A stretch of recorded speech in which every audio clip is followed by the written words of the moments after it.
All right, hello everyone. My name is Dr. Courtney Slater. I'm an associate professor of clinical psychology at Widener University Psy.D program, and I direct the admissions process for the Psy.D program.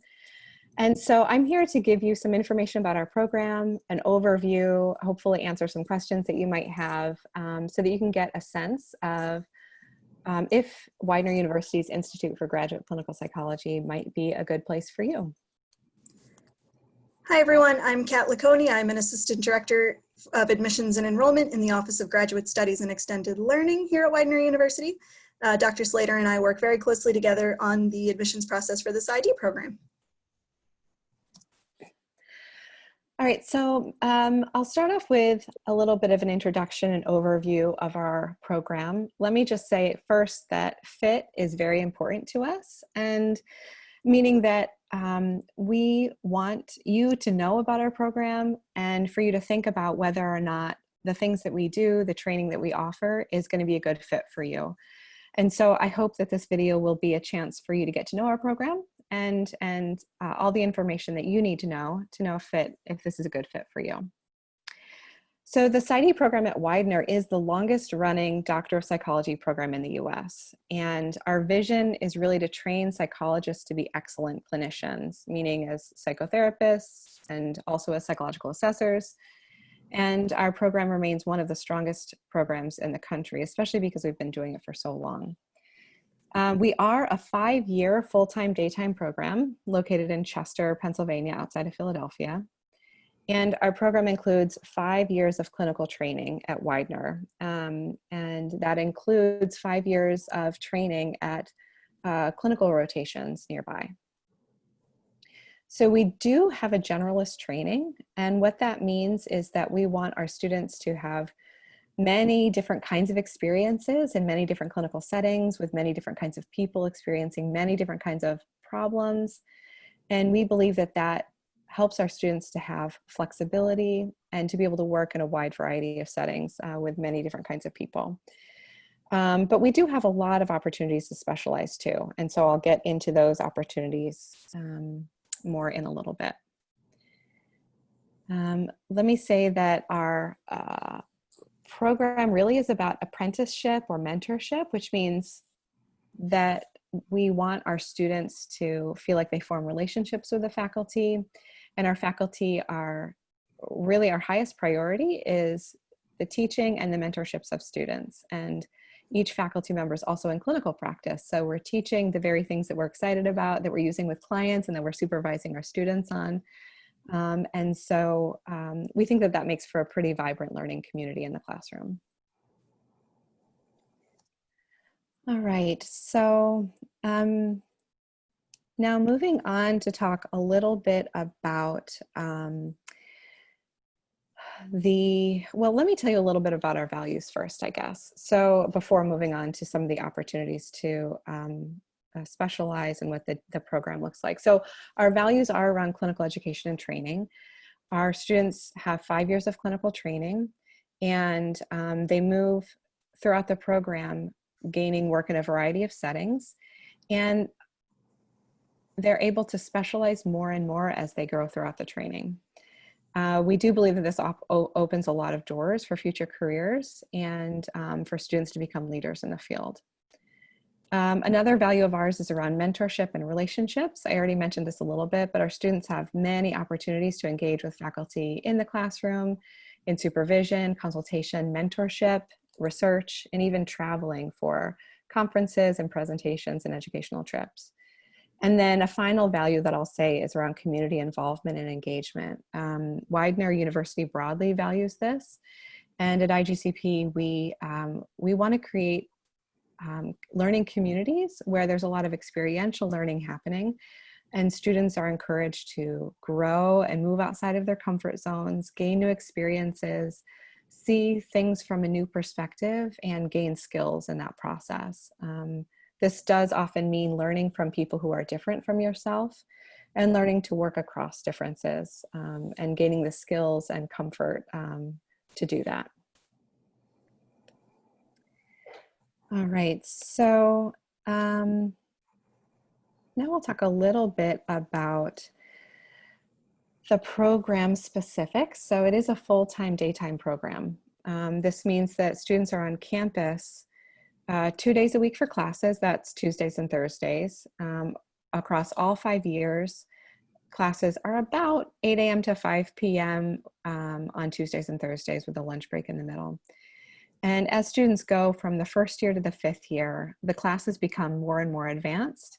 And often the classes get smaller and smaller and become more discussion-based and revolve around the cases or the clinical work that students are doing. In terms of clinical rotations, in years 1 through 3, those are practicum years, and the clinical rotations are 2 days a week. As students become more advanced in years 4 and 5, the clinical rotations are now 3 days a week, and those are the internship years. Okay, next, moving on to opportunities to specialize. There are many opportunities to specialize, so let me walk you through what those are. Beginning with the most time-intensive, we have 3 opportunities for students to get master's degrees while they're getting their doctorate in clinical psychology. So the first one is the master's in sexuality. And so these students often want to work with folks who may be in the LGBTQIA plus community, or with couples around maybe sexual dysfunction, or people who've been victims of sexual assault or abuse, and folks who take that opportunity in the dual degree are really uniquely able to do that. That's a really, really wonderful program. A second opportunity is the Master's in Business Administration. This is really attractive for students who want to work in the corporate world, or in healthcare settings in hospitals, or with executives and think about the business side, or want to do consulting. So that prepares them to work in those settings really well. And then the third opportunity for a dual degree is the Master's in Criminal Justice. And this is for people who want to work in the corporal system, or with people who are incarcerated, or within the court system, like to do maybe assessments to see if someone can stand trial, that kind of thing. Okay, so that's the dual degree option. We also offer certification programs in neuropsychology, biofeedback, and school psychology. And students who complete those certification tracks are set up to receive the official certificate and title that goes with those areas of specialization. So for example, in the field of psychology, you can only call yourself a neuropsychologist if you have completed that very specific training and received the certificate. And then finally, we offer concentrations, and these are almost like getting a minor in something that you're interested in. Our concentrations are in CBT ACT, child, adolescent, and family psychotherapy, consulting psychology, cross-cultural and diversity psychology, forensic psychology, health psychology, and psychodynamic psychology. And we have faculty members who coordinate each of those concentrations and support students in getting the coursework or mentorship or clinical experiences that they're looking for if they want to specialize in one of those areas.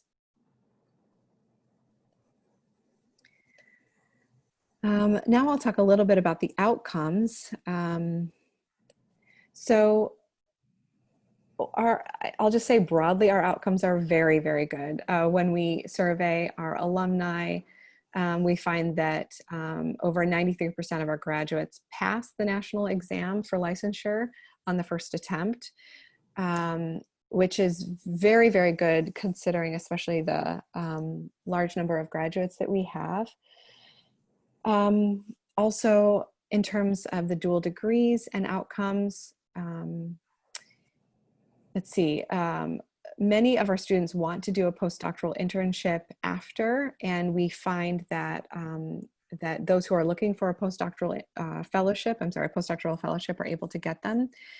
In terms of the neuropsychology track, a postdoctoral fellowship is required, and over 95% of our students who do the neuropsychology track and want a postdoctoral fellowship in neuropsychology get it. All of our students who've completed the school psychology track obtain certification, and all of our students who take the biofeedback certification examination successfully pass. So we do find that almost immediately upon graduation, our students already have jobs set up or a postdoctoral fellowship that they're looking forward to. Right, moving forward to the admissions requirements and the application process. Our applications are open in September and then are due in December. So due December 11th by midnight. And we encourage you, if you're applying, to work very proactively and in advance, because sometimes there are technical issues that are outside of our control that can pop up at the last minute. We don't want that to be the case for you. Also, you know, sometimes you might be looking for something from someone external, such as a transcript that you're waiting for or a letter of recommendation, and sometimes that's outside of your control. So the earlier you request those things, the better, and we will not be accepting applications after the deadline. So the requirements are the PsyCast application. There are a number of essays. We require 3 letters of recommendation, transcripts, and GREs. And then we also, there's a place on the PsyCast application to fill out some additional essays if you're interested in the service-related scholarships. I also wanted to clarify the prerequisites that are needed. So as you can see, we require all applicants to take courses in statistics, abnormal or psychopathology, and research design or experimental psychology. By the time they matriculate in the fall.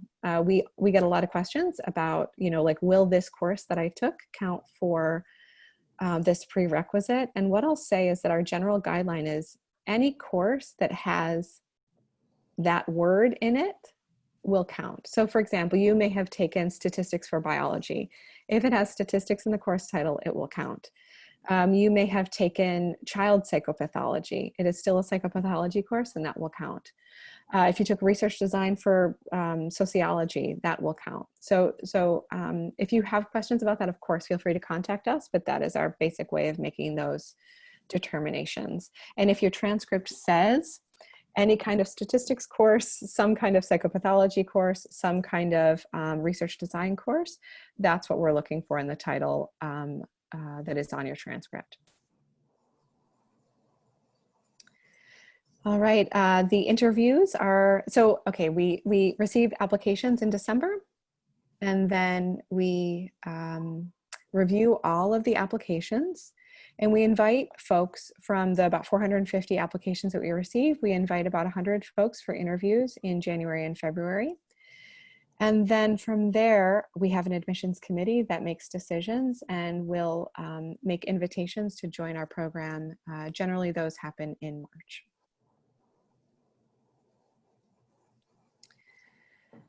Okay, the last thing that I want to kind of highlight for you all is our internship training program. In years 4 and 5, our students participate in a 2-year part-time internship. Our internship is separately APA accredited. So it is an APA accredited internship. It operates separately from the larger national APIC program. Our internship program is 3 days a week at a clinical rotation, and then 2 days on campus at Widener, taking didactics on our campus.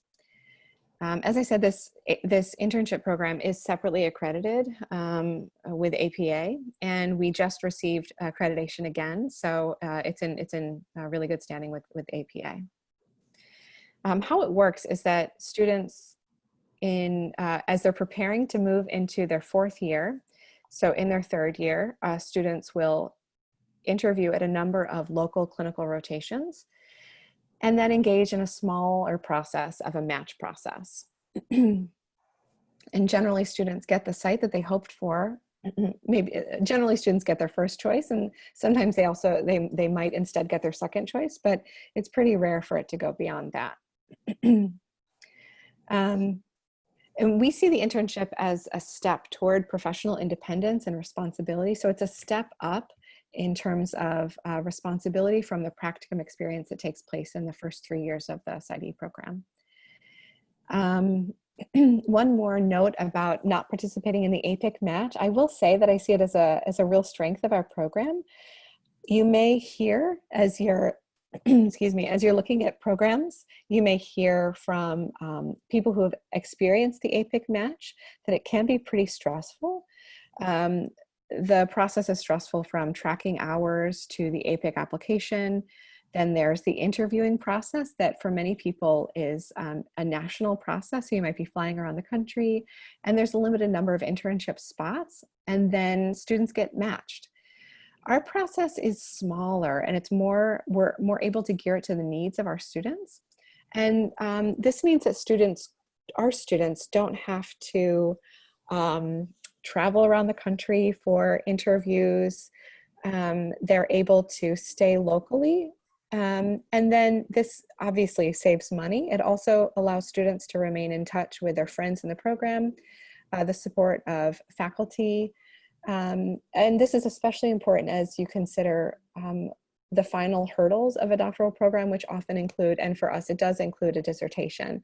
So that way you're still seeing your professor, you're still local, you still are in the building and can have regular meetings with your advisor, faculty mentors, and about the dissertation too. And I will say that we have more than enough sites locally that serve as rotations for our internship. This includes schools and hospitals, neuropsychology practices, community clinics, jails, prisons, private practices, all kinds of different sites, rotations for our students to gain their internship experience. And in some really unique ways too, that our students get to serve the needs of people. And so if there's something you're interested in specializing in, it's highly likely that we have a site for you where you can gain the clinical experience to match the classroom experience and the classroom knowledge that you're learning at Widener. All right, I think that might be it. Anything else you can think of, Kat?